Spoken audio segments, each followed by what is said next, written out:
You received a call from an inmate at the Department of Corrections. This call will be recorded and monitored. If you wish to block any future calls of this nature, dial 7 now. To accept this call, press 5 now. To decline this call, hang up. Well, hello, Miss Kiki. How are you? Oh my, I've heard a lot about that. So, was this rape or? Uh, yeah, that's something we don't hear a lot about out here. Yeah, I know. I can imagine how people are feeling over there, but it, the sexual desire that's a natural tendency for all of us, and it's just a shame that folks use that in such a way. But, even in prison, they still have that desire. They still have that need for somebody. And, well, yeah, I guess. And it's just like when uh, when we talk about children who are sexually abused, the adult is the one who's should be the mature one, should know what's going on. A child is looking for guidance, looking for acceptance. And to use that against them is just ludicrous. And we need to put a stop to that. We need to get education out there. And these correctional officers, they know that what they're doing is wrong. And yeah, there's a lot of people who flirt with them in both male and female prisons. And they get caught up, and some of them use it to their advantage. I know correctional officers are taught to look out for that kind of stuff, that a lot of the incarcerated people are looking to take advantage of the situation, use their resources. I mean, even out in the free world, a beautiful woman could use her body as a manipulator and a tool to get what she wants. And a guy could just use the same tactics. And if they're in prison and they need something and find a vulnerable person who's just kind of looking at them, yeah. And and I've heard stories like that from people that get out. It's just that the public isn't made aware of that, and it's a crying shame. But I'm hoping to get a few things out there that will shine light on what's going on in some of these prisons. Oh yeah, I know. No, not all of the prison officials are corrupt or get caught up in all this, but we're losing some of the good ones. A lot of them are just retiring early or just leaving. And so when people get in who aren't experienced or who don't have the same drive to help folks, it changes things. Right, right. It's a two-way street. We gotta make sure that the people who are incarcerated know that doing something like that has its consequences. It's one of the reasons why they're in there. They took a chance, they lost, went to prison, and now they're doing it again. Come on, it's something we shouldn't be promoting. And I think folks that engage in something like that should be severely reprimanded. Well, that's a good thing we don't have the hole anymore. But and I don't think it's a good idea to block communication with the outside world. They shouldn't restrict their phone or restrict their email or even writing letters. That's just You have 60 seconds remaining. dumb. But we should let them know that doing something like that's not a good thing, especially the correctional officer. I mean, in cases like that, they should just immediately be dismissed. I mean, I've even seen situations where they still continue to contact folks after they get out of prison. And a lot of incarcerated people, once they get out, their whole life is different. And I'm all for that. Well, I'm glad you told me about that. You have 30 seconds remaining. And I hope you warn the folks around you that this is just not worth it. Oh yeah, yeah, I know you've gotten caught up in a lot of that stuff, and you're in a good position. And if you want to pop some names to me or pop some situations, just let me know and we'll get it out there. Knowledge is power. Okay, good. You stay strong in there and keep out of trouble. What else can we ask? Well, good. Thank you for using Inmate Call. Goodbye. Hello and welcome to AQS Inmate Call, and I'm your host Joel Wilborn. And this is an episode about some wrongdoing going behind the prison walls. There's a lot of things that happens in prison that we're not told about out here, and a lot of Americans are curious about the unknown, things that are kept from us. So usually if a person will come out and say, I just learned something, but I can't tell anybody, the curiosity level just kind of perks.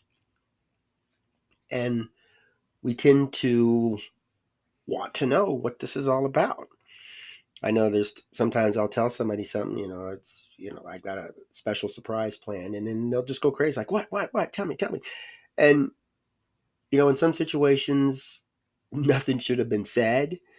And if you're crazy enough to get them into that state, you might as well just spill the beans anyway. That's just human nature. And we're naturally curious, and that's good because that's how we learn. And when somebody gets out of prison, or like in a war, they're a hostage and they get out, and they want to know what happened. What did they tell you? What did they do?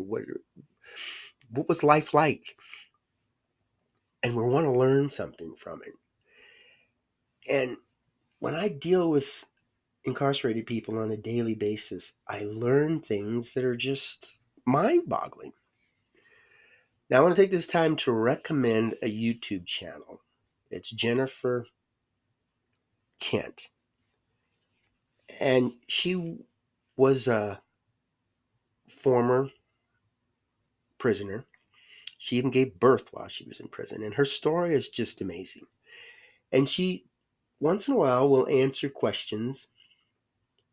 And people will just, out of simple curiosity, they want to know what her life was like and what it's like now. And there's a lot that you could ask her, and there's a lot that she could share with us, all because she has that personal experience. And we can go to universities and seminars and online courses and talk to professional, highly educated people, but it's just going to miss something on why they did it. When a person gets out of prison, if I ask her, why did you have a sexual relationship with one of the prison guards? The answer just may possibly be something I never even imagined. Or it could just be a cover up. She could give me an answer because she doesn't want me to know the truth and continue to live with that. And for her, it could be fine. I don't want anybody to know why I did this. And same thing with the prison guard. There could be a reason why this person does this kind of stuff. The on Jessica's channel, she actually did a little episode on having relationships inside the prison, and that's good because we need to know that these prisons aren't everything we expect them to be, and they need our help. There are times that we just need to reach out and make a change. And the prisons are kind of in their own little category. There's things that they can do that nobody else can do. For one, like I talked about in the previous episode, incarcerated people are slaves, well listed in the Constitution. So if we come out and say a prisoner shouldn't be forced to work long hours without a break or something like that. They can come back and say, this is the prison. And so we have to work around these little loopholes and try to find the human rights aspect on it. And anybody, male, female, even the people that choose a different gender, shouldn't be subjected to sexual torment or harassment or assault, rape, anything like that in the prison. And if it happens, it should immediately be broadcast to the world. And stats should be available too. What prison has the highest number of rapes?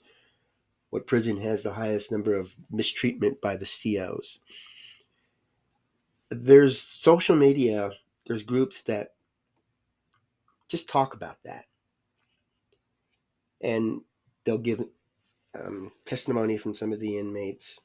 They'll give testimony from the family members, even some from prison officials. But very little is done. It kind of blows away when the wind comes up. So I want to try to keep this in the news. And I'm working to try to get some of these stories out so that the people will know, they may jog by a prison every day. What goes on behind those walls? Is there somebody in there contemplating suicide? Is there somebody in there being attacked by other prisoners? Or is there somebody that's thinking about escaping and getting out to the community and taking out some frustration on other folks? The only way we can learn what's going on inside the mind of a person who's in prison is to actually talk to that person. And in the case of suicide, suicide is one of the leading causes of death in the United States. We don't hear much about it because people are more concerned about mass shootings, somebody walking in with a semi-automatic weapon and shooting up a school. That takes more of our time than a young lady who feels life is just not worth living and sits in her bedroom and kills herself. I think that's important. And although we can try all we want, the only person who can prevent a suicide is the person who's actually thinking about it. And sometimes these things can be resolved. Like I discussed sextortion. We've got people out there that are vulnerable.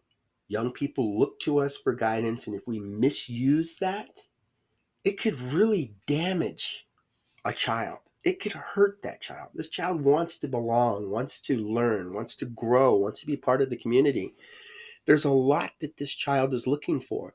But to have criminals out there using this natural tendency to want to belong, to want a relationship, using that to gain financial uh, benefits, and we can't expect the parents to do all this because it's tough.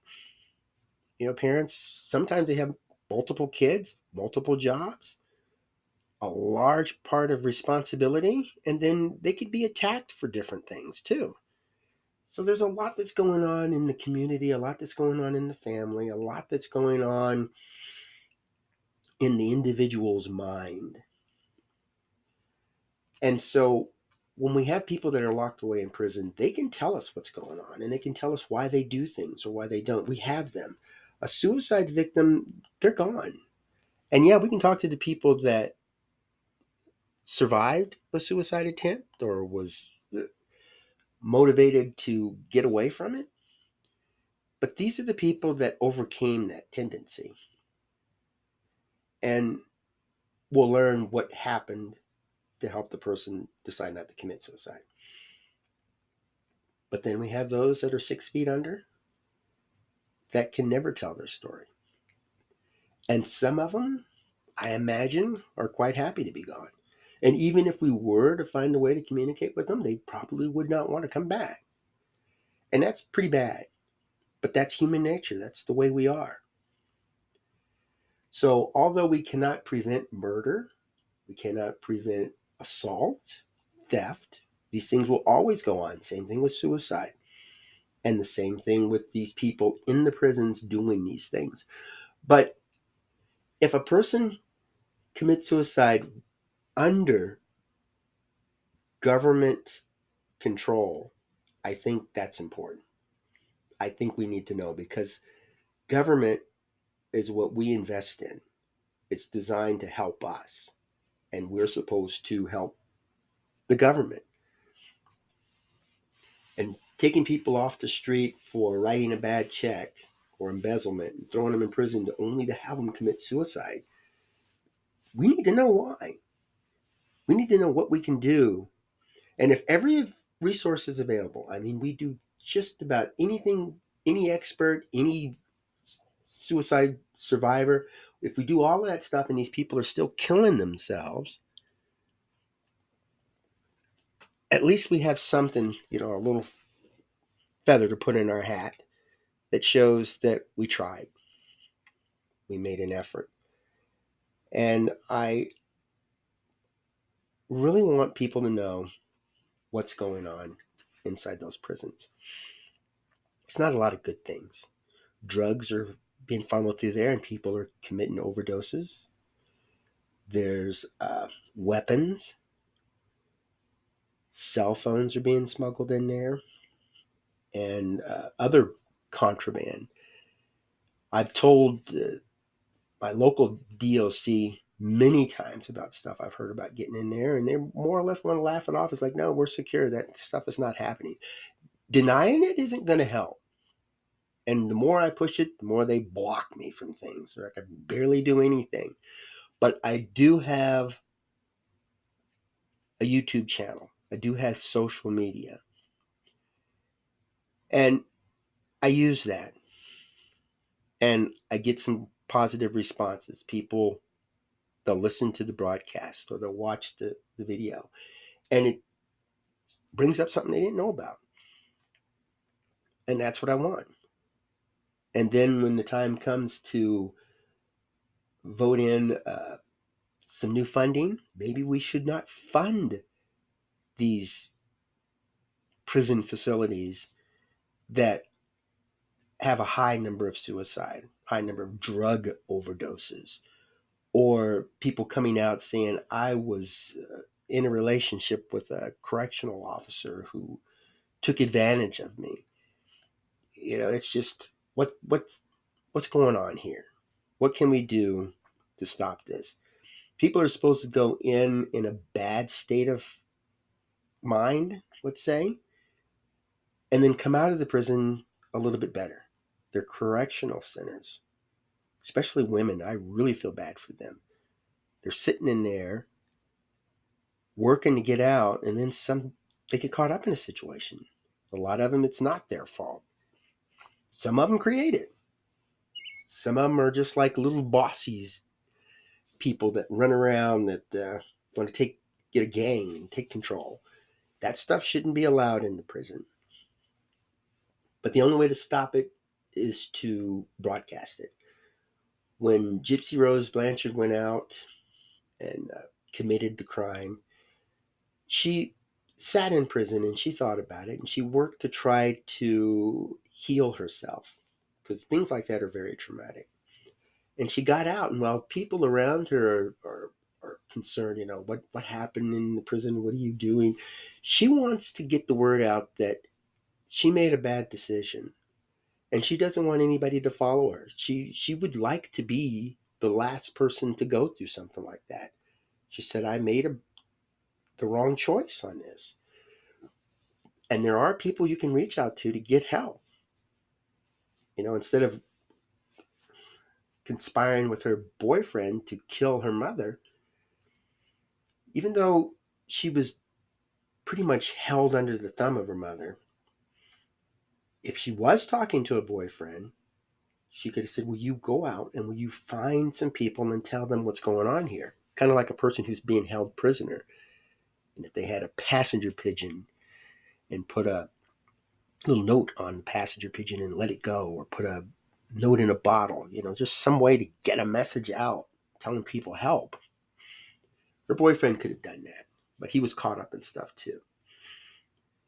And although we can't prevent 100% of it, if we prevent 1%,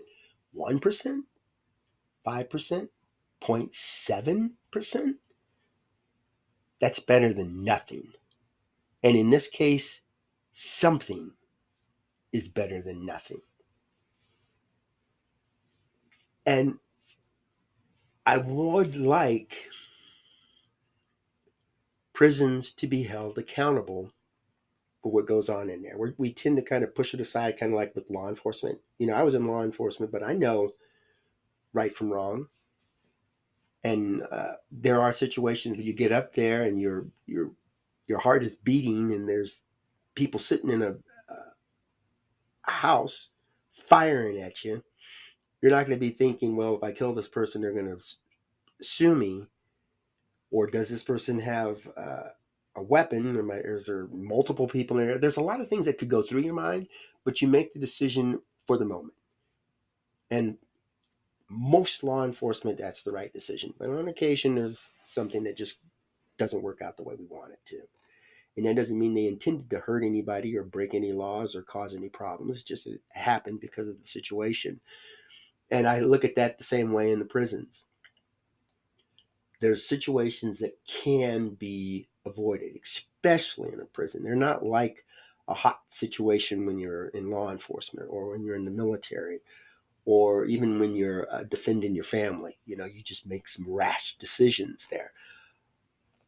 COVID should never have run rampant inside these prisons. Sanitary conditions, food poisoning, all these things that with the proper staffing, the proper resources could be avoided. We should just stick them in there. But it's not going to happen unless the public knows what's going on. And that's our job as a prison advocate, to let people know. And not everybody in the prison wants to share their story, but those that do should be allowed to share it. And most importantly, they should be listened to and investigated. We've got people that are pulling up criminal acts from decades ago. And since there's no statute of limitations on it, they'll come up and say, this person attacked me when I was a child, and it caused great discomfort and pain in my life. If people can bring that up and then find some justice decades later, then the people in prison should be allowed that too. They should get out and be able to express their concerns and have somebody look into it, investigate it. And there should be groups out there that do that. We should have accountability for what goes on inside those prisons. And I hope you'll watch Jessica Kent's channel. Maybe even follow her on TikTok. And just kind of look at what's going on with the people who were there. And they have some very interesting stories. And I'm going to try to get some out myself. There's a few. If you go on there, you'll see that they're discussing things that are going on inside that prison that shouldn't be. And I would like to stop the thing, all the wrong that goes on in there, but that's not going to happen. But the things we can control, the things we can work on, let's work on that. Listen to Gypsy Rose. Listen to Jessica. Do a search online. Find some of these other advocates that are trying to fix the society. Blocking people from carrying weapons isn't as effective on suicide and mass shootings as we'd like to think. If we can prevent one suicide out of 132, that's a success. It's just don't let it get away. So I ask that you talk to your family, talk to your friends, get a discussion going. Let's find out what's going on inside these prisons. Let's find out what we can do to prevent crime. We don't need to be running around after the fact. These things can be prevented, and we just need to work together, and we need to talk and listen and make the right investments. Imagine a good friend of yours going to prison, being mistreated, and then coming out and expected to live in society as a happy, healthy person. Just imagine that. Well, thanks for tuning in. Have yourself a wonderful day and go out and make fantastic memories for tomorrow.